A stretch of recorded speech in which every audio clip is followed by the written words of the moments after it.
Welcome, everyone. Um, our session today will be simultaneously interpreted into French. If you would prefer to listen in French, please select the interpretation menu from your Zoom menu. You may need to go to More and then select interpretation. Thank you so much for joining us on our first session for World Braille Days 2024. Building community through accessible programming. My name is Daniela Levi Pinto. I am the manager of the National Network for Equitable Library Service, NELS. I would like to start by with a land acknowledgement. The World Braille Day Planning Organizations, Accessible Libraries, sorry, let me start again. The World Braille Day Planning Organizations acknowledge the historical oppression of land cultures and original peoples in what we now know as Canada. We respect and affirm the inherent and treaty rights of all Indigenous peoples across this land and will continue to honor the commitment to self-determination and sovereignty we have made to Indigenous peoples and nations. Please take a moment to acknowledge the lands on which you live, work, and play.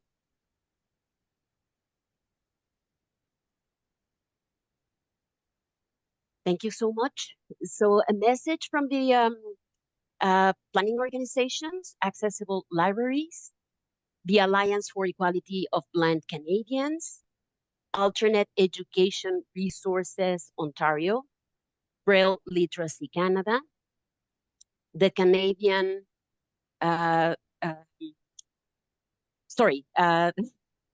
Canadian Council for the Blind, the CNIB Foundation, the National Network for Equitable Library Service, and the Provincial Resource Center for the Visually Impaired are pleased to collaborate on a celebration of World Braille Day for the whole month of January. Now moving on to good etiquette, as with all online events, please follow good etiquette by keeping yourself on mute when you're not speaking, using the raised hand only when you have a question, saving the chat feature for urgent comments or questions. The information part of this session will be recorded and later posted to the Braille Literacy Canada YouTube channel. We will stop recording prior to the question and answer portion of the session. And now I am very excited to introduce our speaker, Chansey Fleet. We are very excited to welcome Chansey. Chansey Fleet is the Assistive Technology Coordinator at Toronto Public Library. She founded and maintains the Dimensions Lab, a free and open community space for the exploration and creation of tactile graphics and 3D models. Welcome, Chansey. The floor is yours. Hi, everybody. I'm Chansey Fleet. I'm the Assistive Technology Coordinator at the New York Public Library, actually. So we are a few hours south of Toronto. I did come with my Tactile teach-in crew, and I'll talk more about that later, to visit Toronto last December, but I'm actually not based there. So today I'd like to talk to you folks about my story here at the New York Public Library, Andrew Haskell Braille and Talking Book Library, and what we've done here to build our programs from a very small volunteer-run service to a fully featured service that does a ton of one-on-one coaching, group workshops, coding exploration, art exploration, and runs a fully featured tactile graphics lab. So I know that we are celebrating World Braille Day and having a Braille celebration all month. So don't worry, when I come to the second half of my talk, I'm going to be focusing pretty solidly on tactile graphics. And I believe that tactile graphics are to us what images are to the sighted community, that image poverty is avoidable, that images are for everyone, and that part of an extension of Braille literacy is this idea of tactile literacy, that we can access the images, maps, diagrams that we want. But before I get to that, I want to first tell you a little bit about the history of our program and how I came to be here today, and what our program makeup looks like. And my objective in sharing all that is to kind of put in a good word for volunteering, put in a good word for blind folks being the authors of our own destiny and the services that we need and the gaps that we see in need of filling, and hopefully plant the seed and the idea that other folks could do something similar in their communities at one scale or another. So let's rewind back to 2010. In 2010, I was teaching adaptive technology at a very traditional blindness agency in New York. I was working out of a contract and essentially teaching the same thing to different people in the same way. Teaching screen readers, teaching magnification, productivity programs like Microsoft Office. And although I love the field of assistive technology, I was feeling a little bit constrained. I'm not somebody that thrives on doing things the same way from day to day to day. So it was not the best culture fit for me, but I was doing the best I could. Around that same time in 2010, I heard something about the local library, the Andrew Haskell Braille and Talking Book Library. And what I heard is that the Braille book collection was being moved from a warehouse in New Jersey to a warehouse in New Jersey, and it wouldn't be browsable stacks anymore. I remembered when I was a little girl living in Virginia and I came to visit New York when I was 9 or 10 years old. And in my town in Virginia, like most towns, our library was a Braille by mail facility. There was a small reading room and you could browse a couple dozen volumes, but mostly you asked for the books you wanted and somebody would go to the back and get them, or they'd send them to you in the mail. And when I came to the library in New York when I was a little girl, 9 or 10 years old, I was blown away by the stacks of Braille that reached far above my head and took up an entire floor of this building, thousands and thousands of Braille books. So you would think then that when I moved to New York, I would be a regular inhabitant of the Andrew Haskell Braille and Talking Book Library, but I wasn't, because by that time in my 20s, I was using digital Braille. I was downloading books from Bard, which is the Braille and audio reading download service that's administered by the National Library Service for the Blind and Print Disabled. And in fact, I had not visited the library more than once since I had moved to New York in 2006. Still, when I heard that the Braille books were leaving the stacks and going to a warehouse in New Jersey, I knew that we had to act, because it's important for people to have the right to browse Braille books on demand and have that true library experience of bringing down a book from a shelf. So I happen to be a member of the National Federation of the Blind, which is a civil rights organization in the US, which is not known for taking things quietly. And we started getting organized. We started writing petitions. We showed up to a lot of meetings, not all meetings that we were invited to. And we got reporters interested in the problem. And wouldn't you know that the trucks that had started taking Braille books to New Jersey came back. The Braille books came back onto the shelves. The plan to house our information technology department, where the Braille books were, was changed. We found another place for IT. And I'm sitting here in this building now, and the Braille books are 1, 2 rooms away, right behind me. and they are safe, and our space is safe. But when we were all done protesting and we had gotten the Braille books back on the shelves, the library director at the time said to me, "Thank you. Thank you for getting people motivated. Thank you for coming out. We're happy that the Braille books are back. But if you people don't start coming into the library, this is going to happen again, because libraries, like all institutions, do not like underutilized space. And the fact is, a lot of people who are blind or low vision have gone digital. They're getting their books by mail, or they're getting their books by download, and they're not seeing a need to come into the library in person." So I let this marinate for a while. And these two threads started coming together in my mind. Thread one, I have this day job that's okay, but there are a lot of things that I can't do in my day job. If someone wants to know about online banking or online dating or accessible gaming, I will literally get in trouble if I help them with those things, because they're not part of the contract. They're not part of the outline that we're supposed to teach.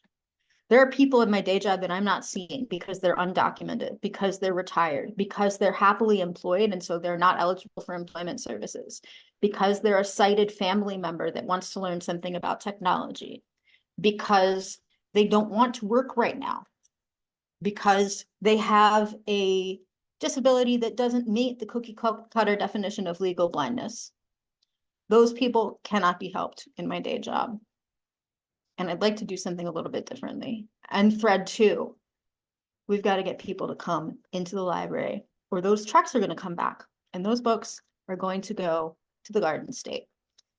So I got together with a couple of my friends from the National Federation of the Blind, and I said, look, we solve each other's technology problems all the time, and that's how we become good technology users. We, in particular, often travel up to Albany or down to DC to do legislative education.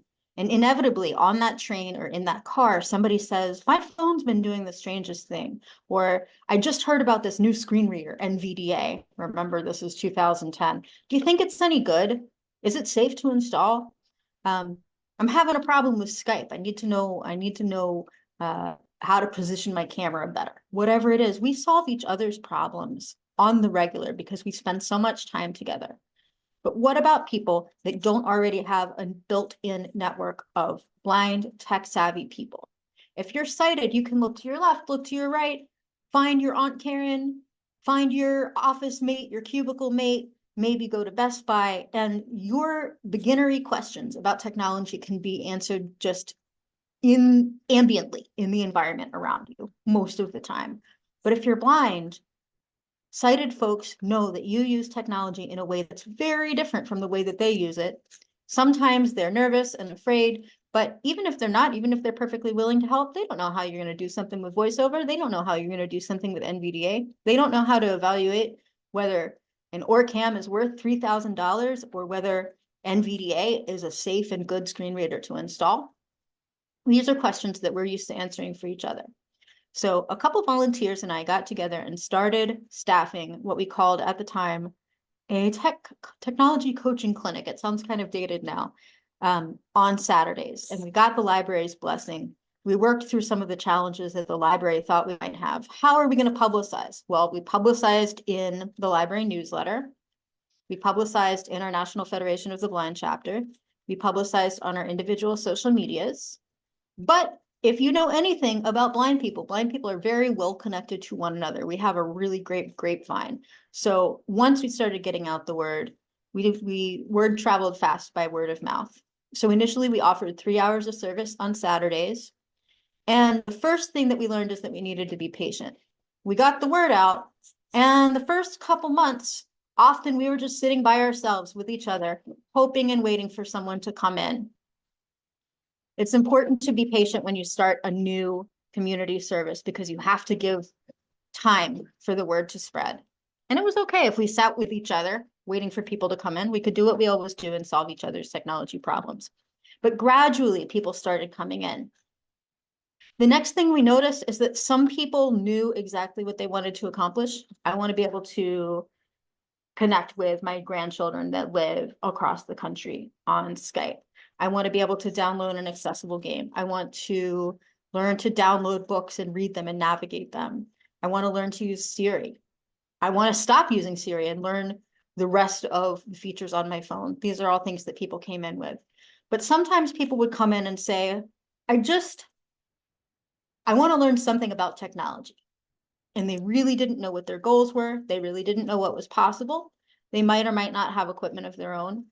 And so we learned to start having guided conversations about people's goals. Ask them what they saw other people doing with technology that they might like to do too. Having conversations about scaffolding. If somebody wanted to be able to get on Skype, we really needed to know what kind of computer they had, whether they already had a screen reader or not. And we needed to know if they were able to type. And if they weren't able to type, we needed to have that conversation with them that typing is the way that blind people drive the computer. And then they needed to learn the controls before they could take that car on the open road.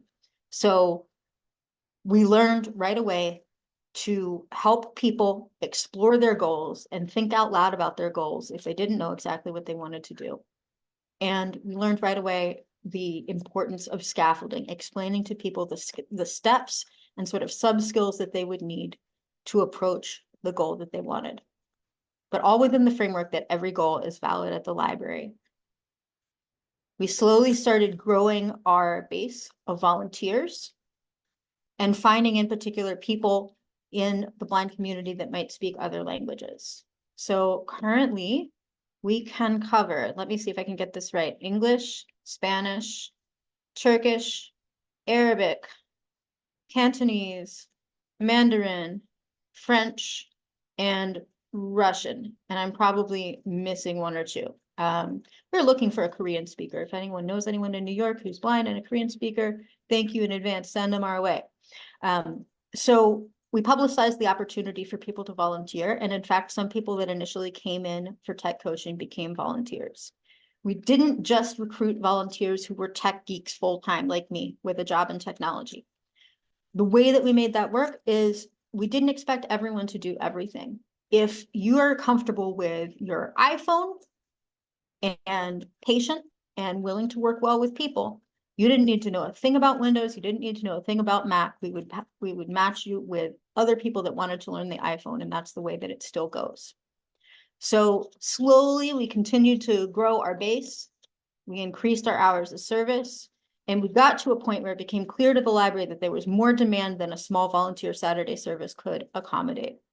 So in 2014, a position was created, and I was able to come on board as our assistive technology coordinator. Currently, it's me and two other full-time staff members, Dario Baiza, who does our Spanish language tech, and Simon Isakov, who specializes in the Mac ecosystem and specializes in Braille music. And then there's me. I specialize in tough problems when we're having trouble finding a volunteer or a staff member that can address something. That's me. And I also coordinate the department. We currently do about 160 hours of one-on-one technology coaching every month. And we cover every ecosystem you can think of, the Mac ecosystem, Android, Kindle Fire tablet, Chrome OS, you name it, we probably do it. And we use our research skills and our community network skills to try to find out how to help even if we don't have prior experience in the technology that someone's asking about. So for example, someone came in a few months ago that needed to use BARD with a switch control for a student who had a fine motor impairment. And so we did what we always do. We did some internet research, we watched some YouTube videos, we played it through on our own phones, and then we were able to provide instruction in switch control. The most exciting thing that's happened recently in the world of our assistive technology coaching in the US, by act of Congress, the National Library Service for the Blind and Print Disabled is now able to give out free Braille e-readers. And when I say give out, it's just like our talking book machines. They're on pretty much permanent loan to anyone that needs them. So the Braille e-readers can download books on their own. We can mail out cartridges, and those can be attached to the Braille e-readers for people that don't have the means or the desire to go online. But the Braille e-readers can also be connected to any Mac, any PC, any iOS device, any Android device. And so what's really exciting is being able to unite our love of technology and empowering people to achieve their technology goals with our love of Braille.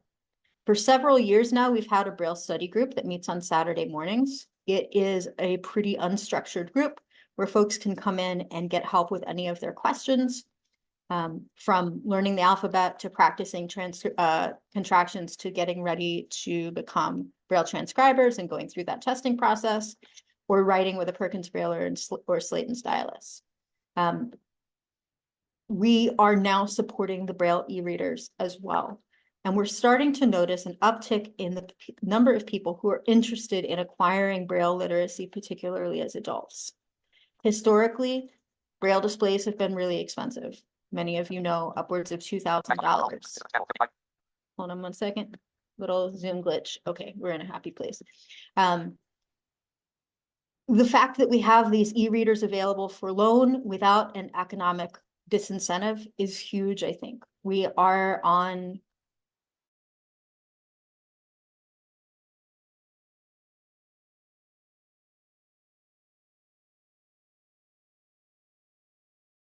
and read something that's already part of your daily life, like your texts or your shopping list, to be able to practice reading and writing wherever you go without carrying bulky equipment, and to have the liberty to read uncontracted Braille until it feels good to tackle grade 2. Those are 3 big examples that of the ease of the digital Braille e-reader that I've heard about so far. My concern is that we reach all of the blind people who could benefit from free Braille e-readers, or outside the US, the lower cost Braille e-readers like the Orbit 20 from Orbit Research that still have a cost associated with them, but substantially less than the cost that we were used to even 5 or 6 years ago. We need to work together as professionals and peers and advocates to dispel the myth that Braille is impossible to learn as an adult. The truth is, it's about as hard as learning to do a new sport or learn a new musical instrument as an adult. It's harder maybe than when we have the brain plasticity of children, but it's something we can absolutely do. What I like to tell people who are struggling with that myth is to just aim for enough Braille to get some quick wins. So if you learn A through J, you've also learned the numbers, and now you can start reading elevator numbers and room numbers. If you carry on and learn the rest of the alphabet, you can now identify signage. You can now play cards. You can now label anything that's in your environment, including your important documents, things in your kitchen. Then you can start working up to contractions. And if you want to read full-length books, that's great. But the fact is that you can start achieving those quick wins, things like reading elevator signage, after just a couple of weeks of study. That's something that we emphasize in our Braille study group. I'm really excited to see what 2024 brings in terms of folks re-engaging with Braille now that the digital Braille e-reader is available. So before I transition to the second half of my talk, I would like to just highlight some of our group workshops. So before the pandemic, we had a few group workshops that met every month here at the branch. And we allowed people to Zoom in if they wanted to, sort of as an accommodation, sort of as an exception rather than the rule. And then, of course, the pandemic hit. And while a lot of things about the pandemic were truly brutally awful, one thing that it did for us was bring our network together and strengthen our network and get a lot of the people that had been trepidatious about technology fully online. People that had never tried Zoom before gave it a try. People that had never really gone online needed to, because they had to do things like online shopping. And so we saw our audience start to really grow in 2020. When the pandemic hit, we used a phone list to communicate with all of our library patrons and do whatever we could over the phone to figure out what circle of support they might have, or whether we could just over the phone guide them through the process of getting up and running on Zoom. And most of our participating patrons did end up making that transition successfully. We started out planning workshops, and this is another key learning that I want to share, really responding to the moment that we were in. One of them was news by the numbers, and we investigated websites that had accessible COVID statistics. because that's something a lot of people were feeling anxiety about. And when they went to mainstream news sites, the statistics that they found often didn't have alt text. The infographics, the charts didn't have alt text. So we highlighted methods for finding that information accessibly. That was very popular. We did and continue to do every quarter a Zoom about Zoom. So you know how to log on to a Zoom, but are you feeling anxiety about your camera positioning? Are you feeling anxiety about your microphone? Do you know whether you're muted or unmuted? Oh, hey, hey there. Sorry, my ADD is acting up. Somebody walked behind me and I acted like changed my whole world. Um, so giving people the confidence to use keyboard commands, for example, to manage their mutes in their video, introducing people to virtual backgrounds, and telling people how, as blind folks, they could assess and choose the virtual backgrounds that they like the best, helping people find their way through the chat and the participant interface, and then helping people that wanted to host their chapter meetings or who were professors or teachers and needed to be on Zoom from a host perspective. We did all that. We continued to do the Zoom about Zoom. And it wasn't hard to figure out what programming to do during this time. We just asked ourselves, what are the things that everybody's complaining about? What are the things that are producing anxiety in the technology world or curiosity? And let's address those. We also did online shopping with accessibility in mind, and that's one that we continue to do every quarter. And then as the pandemic dragged on and on and on, we started branching out and doing things that were less immediate needs, but to keep people busy. We started a disability book club. We started workshops on online gaming. We screened a YouTube series called Planes, Trains, and Canes and paired it with discussions about cane travel and just had the best time that we possibly could. Where an average workshop before the pandemic might have had 5 or 10 people, by the end of the pandemic, our average workshops were drawing anything from 30 people to, once in a while, it still happens, upwards of 100. And although the pandemic was terrible in a lot of ways, one thing that was great was that my local library patrons who had maybe never been to a blindness conference, had maybe never developed much of a blind identity, might still be in the very early stages of figuring things out. We're in the same room with people who go to conferences all the time, who have a philosophy of blindness, who were well connected. And each of those groups had something to share with the other. So that's been really successful and really effective. So it's notable to me that when we started this program, we didn't have a budget, no budget at all. And we had to prove our utility first as volunteers. But this library, like many institutions, responds to numbers, responds to popularity, responds to a visible need. And we're able to have a funded staffed program now.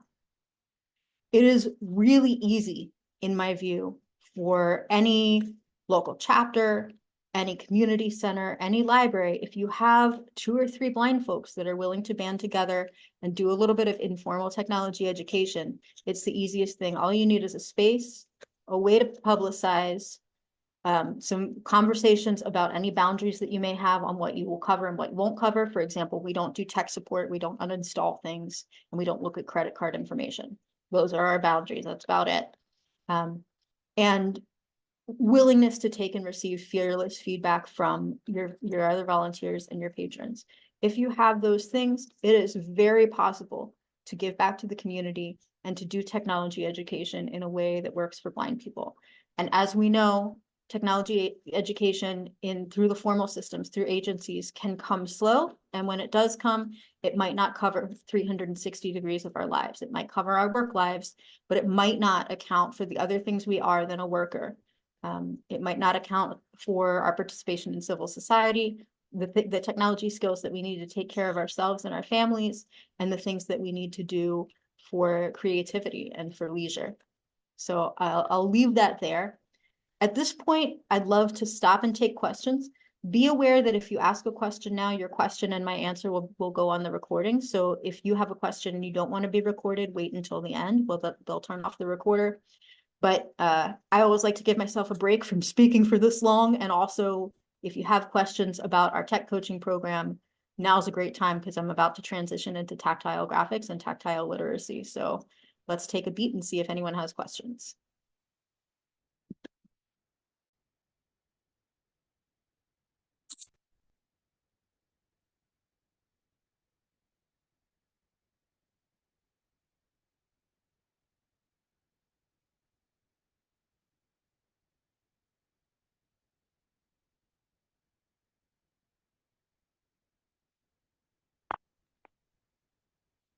I don't see any hands yet, Chansey. And I don't either. Um, This is Everyone's such a madly quiet typing in group. chat, I'm thinking. Okay. Yeah. Oh, Ah, there, Jerry.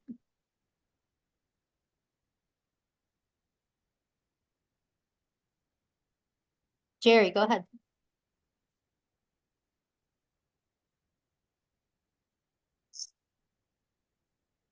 Jerry, your hand is up, but you're muted. You can put it in the chat if you want to, or you can unmute.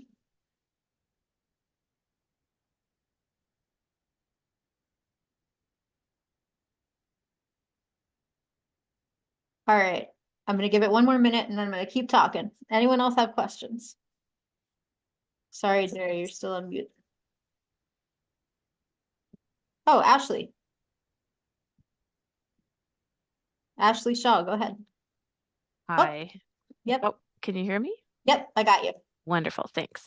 This is so fascinating, and it's so cool to hear about your experiences and all the experiences of all of you working through these programs at New York Public Library.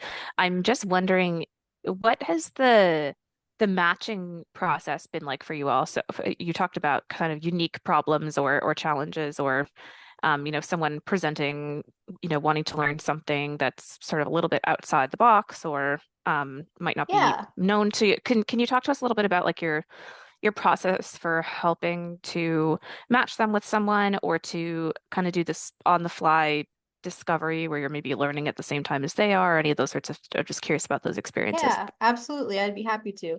So 80%, I would say, of the requests that we get are pretty what I would call vanilla. So, hey, I want to learn to use my phone for normal phone things, or this GPS application, or Gmail doesn't have basic HTML view anymore. What do I do? I'm having trouble seeing and I need to choose magnification. I'm having a lot of trouble seeing and I need to choose a screen reader. Whoops, I've lost my vision and I don't know how to touch type. A lot of the requests that we get come into those like very frequent categories. And for those things, we try to cross-train. Those of us that are on staff, we try to cross-train as much as we can so that anybody can help anybody. But we do have our specializations. So my colleague Dario is low vision. It makes sense for him to specialize in magnification and work with low vision patrons who want to rely a lot on their vision. That being said, a totally blind person can totally learn to support somebody on magnification, and we've all done it. So the way that we do that is that we read all the documentation. We work with a visual interpreter, maybe a real person here, maybe Be My Eyes, maybe Ira, and get explanations for any icons, any screen layouts. We use our touch screen to figure out where things are spatially on the screen if we're used to using a screen reader that's keyboard driven. And as lately, in the past 8 weeks or so, we've started with the patron's permission, making sure that they don't have any sensitive documents up or anything. If we're working with a low vision person, we'll say, let me take a little screenie of your screen and we'll use Be My AI, and Be My AI will read everything that's on screen and interpret the screen layout and clear up any questions that we have. So that's what we do. We cross-train, but we each have our specializations. Dario specializes in Android. Like I said, Simon Isakov specializes in Braille music, and Mac OS. I specialize on PC and more advanced questions, things around coding education and stuff like that. Now, when we get something that is totally out of the box, there's a few things that we do. If it's something where we should be talking to a manufacturer or developer, so for example, if it's a Microsoft question, we'll use the Microsoft Disability Answer Desk. If it's a humanware question, we'll get in touch with humanware. We start out by reading the documentation, and I usually start out by posting on social media, formerly Twitter, may it rest in peace. Now I usually use Facebook groups and Mastodon, and sort of crowdsource the question in the community. Read all the documentation that I can, and then if we're unable to find a match in our volunteer network, somebody that already does the tasks, we do let the patron know that we're going to be learning on the job, we're going to be learning together. do as much pre-testing and documentation reading as we can, but then have the meeting and work the problem through in real time. And most of the time that's pretty successful. And I've got hands, let's see. Jerry's unmuted now. Jerry. Yeah, sorry, I couldn't unmute earlier. I kept pressing the button to unmute, but it didn't do it. Do you help patrons out of Canada, or do you only do the US? So here's the thing, our group workshops are open to everybody, and they always have been. It's just that the commute's a little bit easier now that we're online. So if you want to go to our winter newsletter and see what's coming up, go to talkingbooks.nypl.org. Again, talkingbooks.nypl.org. And go down to current newsletter, and you can see all of the upcoming workshops, and you are welcome to join any of them. We don't have a formal policy when it comes to one-on-one coaching for people that are out of state. I would say in the winter, when it's less busy, go ahead and give us a try, and we may be able to help. At the very least, we can have a quick consultation call with you and point you towards some resources. We might have a different answer for out-of-state folks when it gets busier, which is usually the spring and the summer. We haven't had to formulate a formal policy about that yet, and I'm hoping not ever to have to do that. But we'll just take it case by case for now. Mm-hmm. So, and one more question. I see Daphne's on here. Are you involved with Braille Literacy Canada? Not Because yet. I am a member of Braille Literacy Canada. Awesome. Okay. Thank you. Yep. And I see Callie has her hand up. Hi, Callie.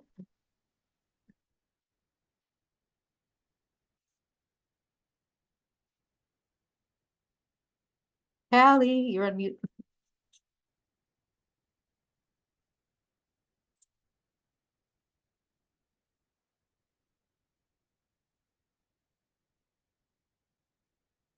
Okay. I'm gonna keep Okay, I'm going. Oh, unmuted I now. got you. I'm sorry. I Hi, couldn't that's find okay. the got it button. I love what you are doing at New York Public Library, but I wanted to ask a question. And your information you gave about how you got your program started was very intriguing to me. I have a regional talking book library that's about 3 miles away from my home. And I'm very interested in trying to get them to do something with the blindness community. You know, Florida, we're going to be getting the ZoomX e-readers. We don't have them yet, but eventually they will be coming out. You know, about Okay. getting something going about showing patrons how to like use those e-readers, because inevitably people will have questions about them. But the pushback that I get when I speak with the Talking Book Library here is that in my county, there's a blindness organization that has that is contracted to teach visually impaired and blind people O&M skills, you know, Yeah. in independent living and tech and all of that. So the library doesn't want to step on those toes per Oh, I se. love this question. I love this So question. what can a person do when you're getting that kind of pushback, because there's another organization whose job that is, and it's not the library's job to do it? So we always start out by saying, you know, it took a while for agencies to start referring to us, because I think the agencies were worried that we were going to try to do what they were doing or replace them. And the way that I like to explain it is that we do what all libraries do. We fill in gaps, and we don't compete, we collaborate. So those agencies are more than welcome to call us. In fact, the O&M instructors come over here, the VRT teachers come over here, and they participate in our Braille study group. They participate in some of our trainings about things like GPS. We are here to help that community, because sometimes the sighted people that are teaching in the blind community need a little bit of support themselves. And we're also happy to learn from them. When we meet a blind person that hasn't heard of the Commission for the Blind or hasn't heard of the local agencies, we refer to them. But we don't compete with anybody. We do what libraries do. We fill in gaps. So that's the argument that they're advancing is a lot like saying we don't need the library to help anybody with their chemistry homework because the college already teaches chemistry. Well, not everybody wants to go to that college, for one thing. And even the folks that are going to that college might prefer some one-on-one help outside those college classes. they might want to meet other community members that are interested in chemistry, or they might want to explore other things in a way that's not offered at the college. So we are here to enhance and advance knowledge. What we do is informal instruction. So it's different from comprehensive services. It's community driven, it's peer driven, and it's person centered. We don't do assessments. We don't give tests. We don't issue recommendations for equipment. We don't pass or fail people. And all of those services the agencies provide are really important. And it's important for folks to understand that we have a helping and a parallel relationship to the agencies, just like any libraries do in relation to the more formal instruction that goes around us all in all walks of life. Okay. Okay, well, that's great. Next time I go to my local talking book library, I'll bring that up. Because like you said, they do offer homework help for students, K through 12 to come in, and tutoring, so I can like equate it to something like that also. Yeah. Exactly. Okay, wonderful. Thank you very much for that information. Sure. Anybody else? Let's see. All right. I guess I'm going to transition now to talk about tactile graphics.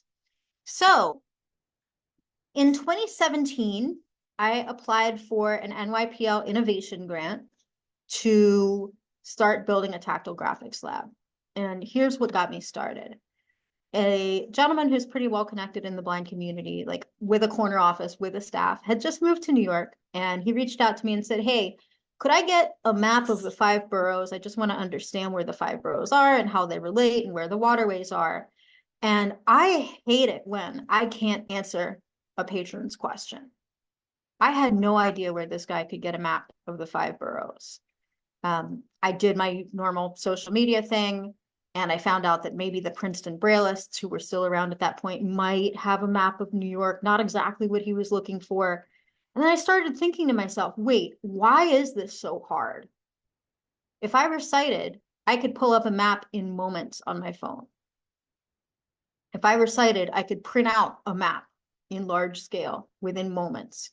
And I know, because I grew up blind, that for decades, since the 80s, we've had Braille embossers that are capable of doing graphics. We've had swell form machines that are capable of raising ink on paper. For the last decade, we've had 3D printers. So why is it that I can't just print something out on demand? And I started to realize that although there are all kinds of technologies for creating tactile graphics, they are usually on the wrong side of a locked door, and that's the side without the blind person on it. So tactile graphics equipment tends to belong to publishing houses, educational institutions, disability service offices, and rarely is it something that you can just approach as a member of the public and operate. I started talking to my friends. Talking to my blind friends and my community of practice is a big step that I take before I formulate any new project. And everybody said, yeah, I've received tactile graphics. I got them more in school than I do now as an adult. A lot of people said that they'd never gotten them. And almost everybody said, yeah, tactile graphics were created for me. I never printed anything else myself. So I started thinking about that, and I wrote this grant proposal to get a 3D printer for creating 3D models and a graphics capable Braille embosser, which can do raised line drawings by making about 100 pixels per inch. And I set aside a little bit of money for training to train the staff. And we launched in 2017. Our premise is that we will train anybody blind or sighted on how to create tactile graphics.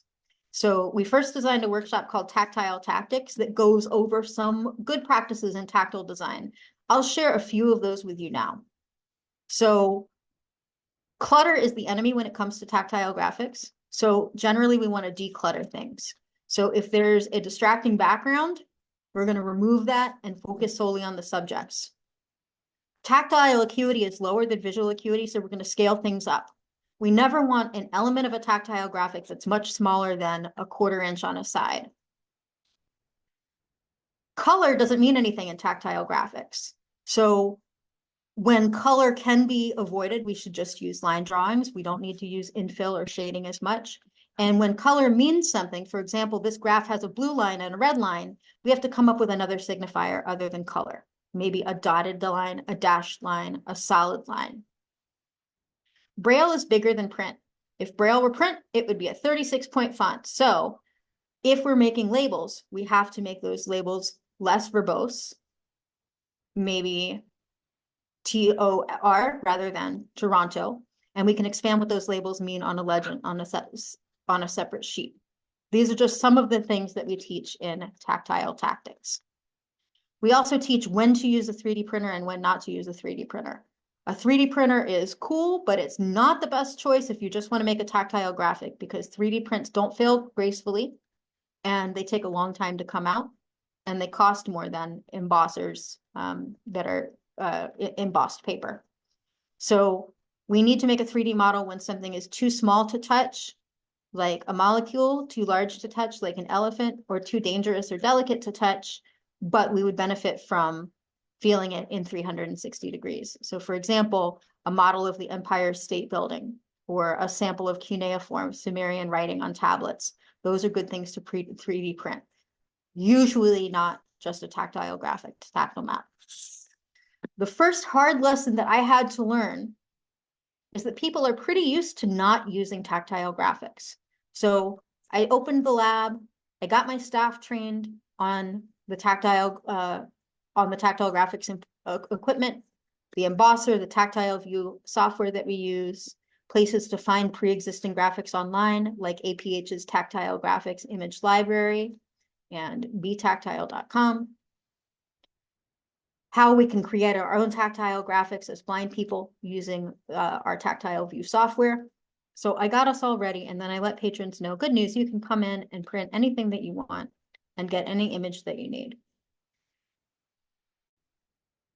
Thank you. btactile.com just went into the chat. So folks often asked me, what do I need tactile graphics for? I've never had them. I don't think I need that. And then honestly, things were pretty slow in the tactile graphics lab at first. And I realized that we live in a state of avoidable image poverty. Most of us have experienced so few images that we really, literally don't know what we're missing. And so to cope with that, I started coming up with activities and very simple tactile graphics that people could use to get engaged. So for example, we made Valentine's Day cards and we incorporated those into our Braille study groups, just like pretty graphic cards with hearts and arrows and things that people could Braille on. We made a print and cursive tactile alphabet so that people could focus on improving their handwriting. We built a relationship with the Lighthouse for the Blind in San Francisco and got access to TMAP, Tactile Map Automated Production, so that we could make intersection maps so that people could find the relevant intersections for any neighborhood that they wanted to explore. And slowly we began to get folks coming in and becoming more interested in tactile graphics. We started building partnerships with local organizations.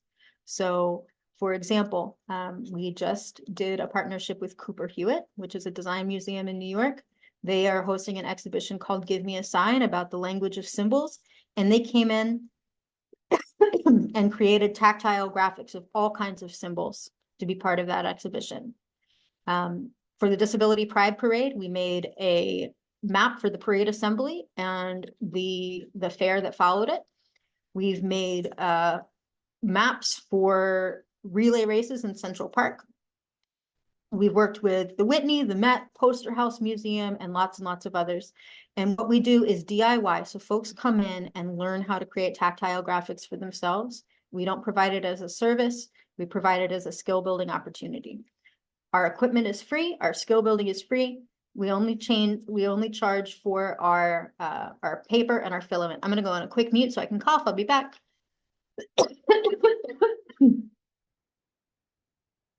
Let me take a quick question. I see Elizabeth has her hand up. Yeah, are there other libraries for the blind who are asking you to help them do some of the things you're doing or do new projects? Because I don't notice other libraries. Like there's another library in New York State. I know they're not doing any Zoom calls. I don't know what Jersey's doing. I don't know what Connecticut's doing, just the libraries around me. Okay. There's a couple that have reached out. We worked Yeah. with the San Francisco Public Library for one, Yeah, that and figures. we Okay, good. visited the Toronto Public Library in North York. Okay.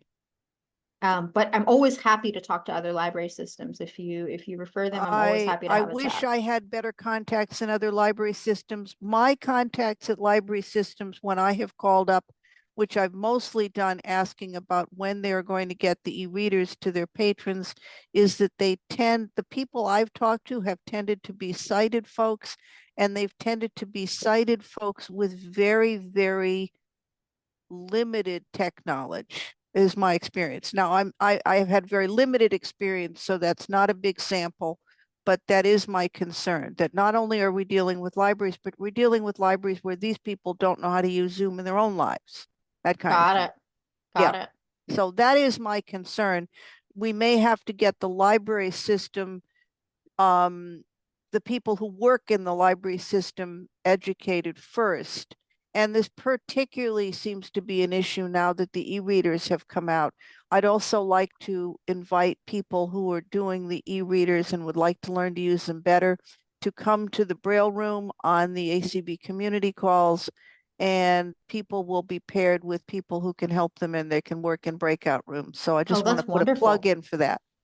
Thank you for You that. may not get That it, sounds great. may not get it the first time you come in, but they will work with you. People will work with you to get you paired up with somebody who can work with you on your particular e-reader at your skill level. That's awesome. All right, I'm gonna look for hands. Kim Kilpatrick. Hi, can you hear me now? I got you. Okay, well, it's great to have you here in Canada doing this presentation. I feel always jealous that we Canadians do not have e-readers as of yet for everybody. I really hope that happens. But my question is, I've been blind since birth, and I do feel that I don't know always how to interpret tactile graphics. I didn't really grow up with as many of them as I probably should have, and I skipped over them because I thought I can just get everything from the text, you know? So I'm wondering, from a blind person's perspective, do you have any tips on good ways to really teach yourself more, or programs where you can really encourage yourself to learn literacy in that way? So I love this question. Look for tactile books and tactile materials that are geared for young children. If you are starting out with tactile graphics, it's okay to learn like a child. You're not competing with other blind people. You're not competing with your sighted peers. You're identifying a skill that you want to build. So you're going to start with very simple images. So find tactile books that have very simple images. Sit with each one. When we start out with a tactile graphic, we usually run both of our hands over the tactile graphic and then kind of zoom in with our fingers. See what shapes you notice, what lines you notice, what textures you notice, and just be mindful. And then see if you can tell what any of the objects are. You can sit with a blind person that has more experience with tactile graphics and let them guide you, or you can use Be My Eyes and show a sighted person the tactile graphic and point to different things. So that's been valuable. For example, I am like terrible at interpreting perspective, that whole thing where things seem smaller when they're farther away. That's something that I'm not good at. So often I'll get on an interpreter call and let them fill me in on what's happening visually, and then I can connect it to what I'm feeling. And then gradually build up to more complex images. It can also be great to work on tactile graphics that have immediate utility to you, that really means something to you.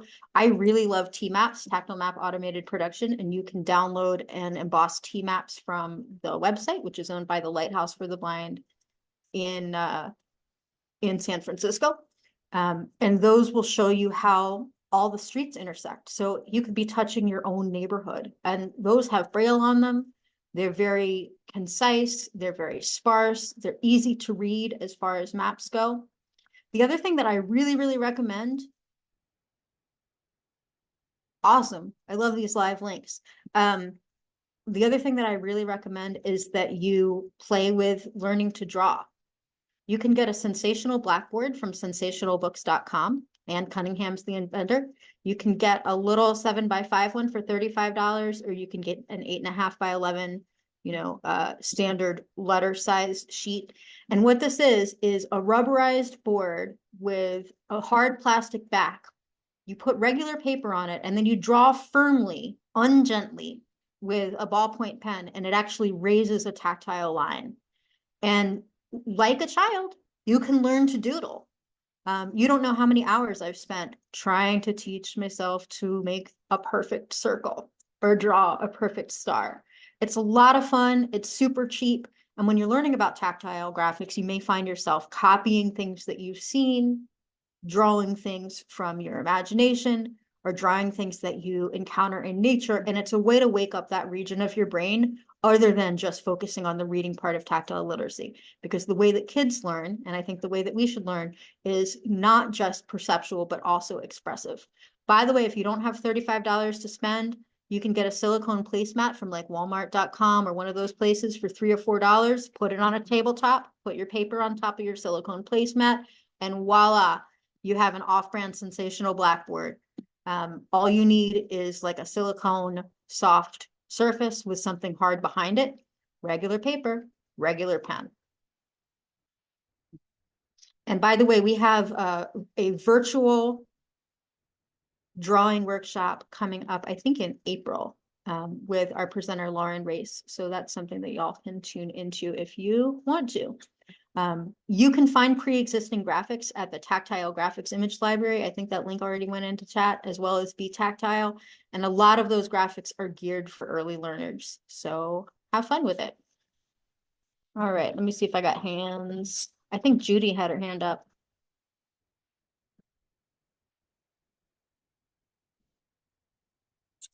My name is Judy, and I'm from New York, Judy Hampton. And Hi. I did not, I think is y'all doing French is in Canada. Is it different from reading Braille in English?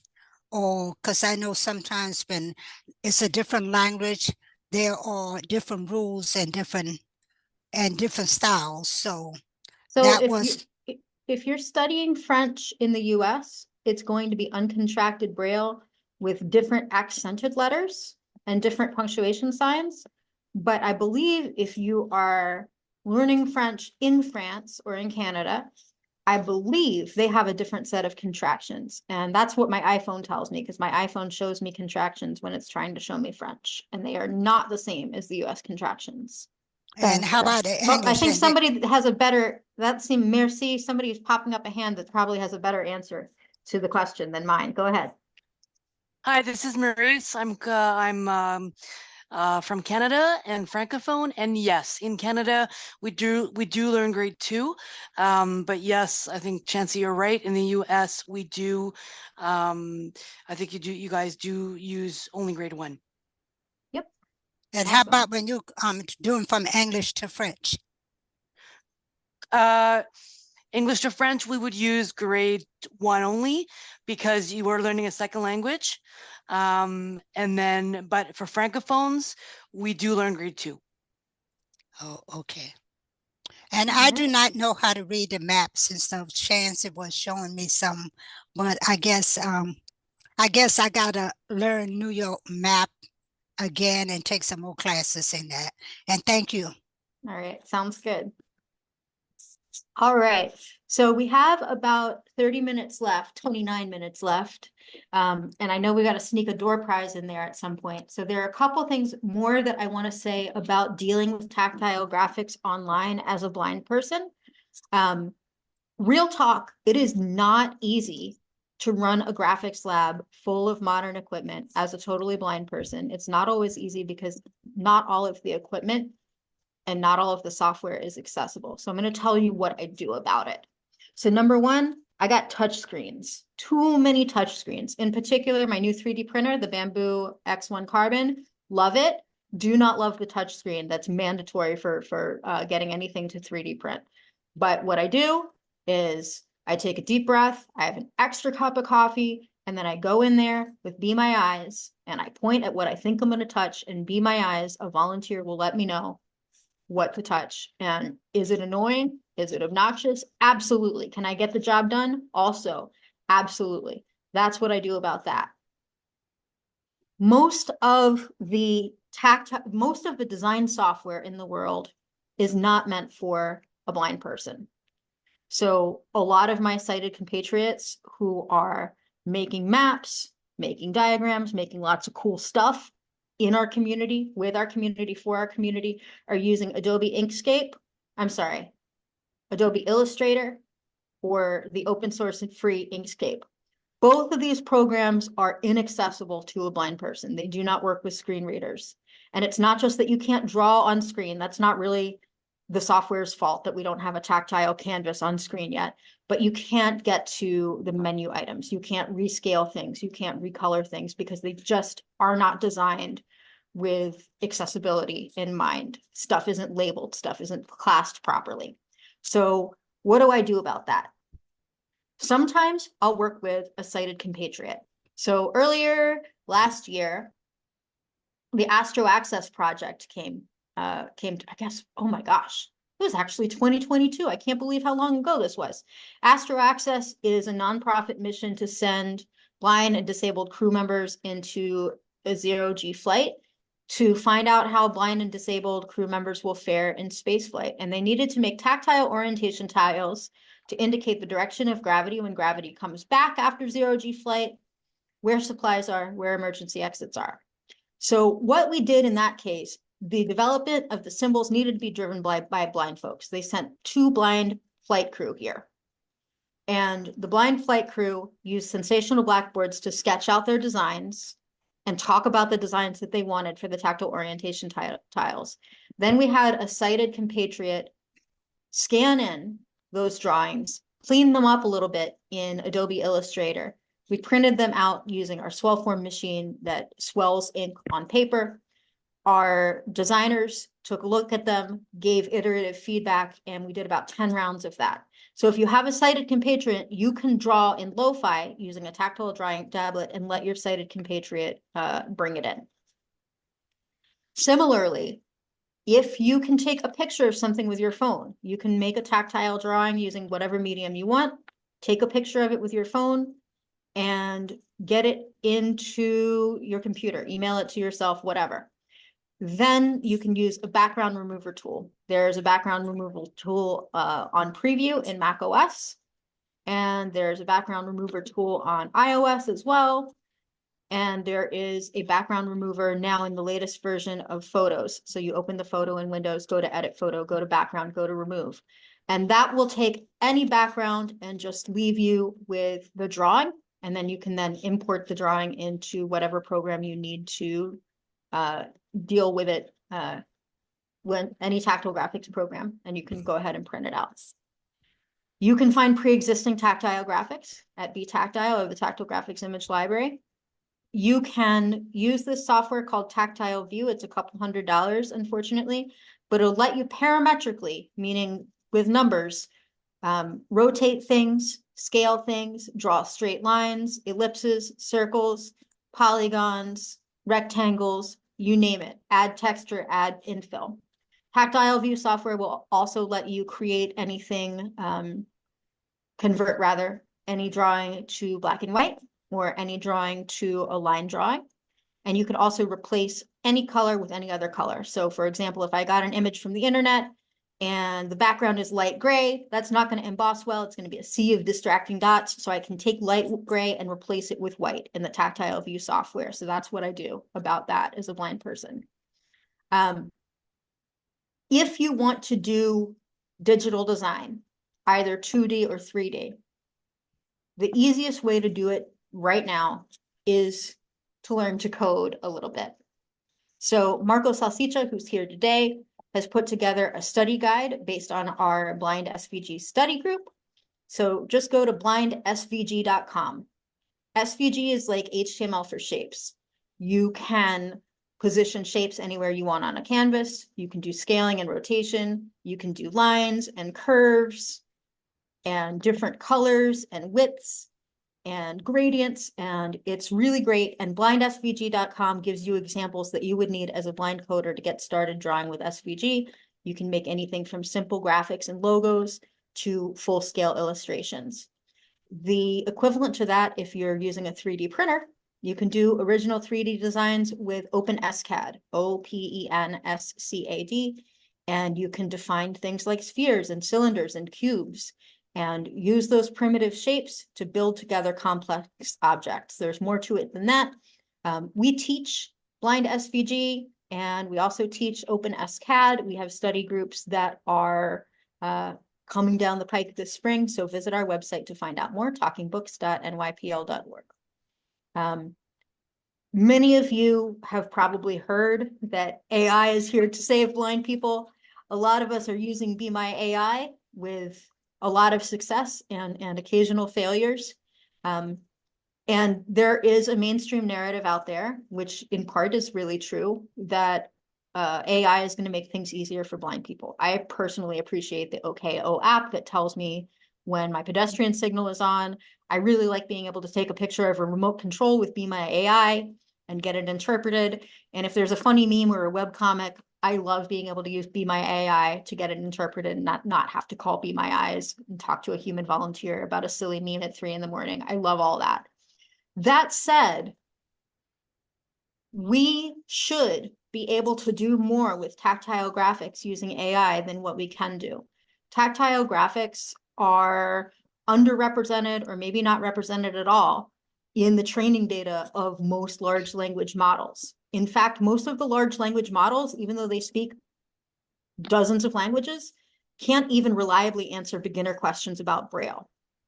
ChatGPT 4 Plus can reliably create infographics and charts based on data, but it can't label those charts in Braille. None of the major large language models know about the basic best practices for tactile design. For example, that a light gray background will ruin a tactile graphic, or that a line drawing works better than something with even a moderate amount of infill when it comes to tactile literacy, or that Braille labels need to be shortened so that Braille can fit on a graphic that formerly contained print.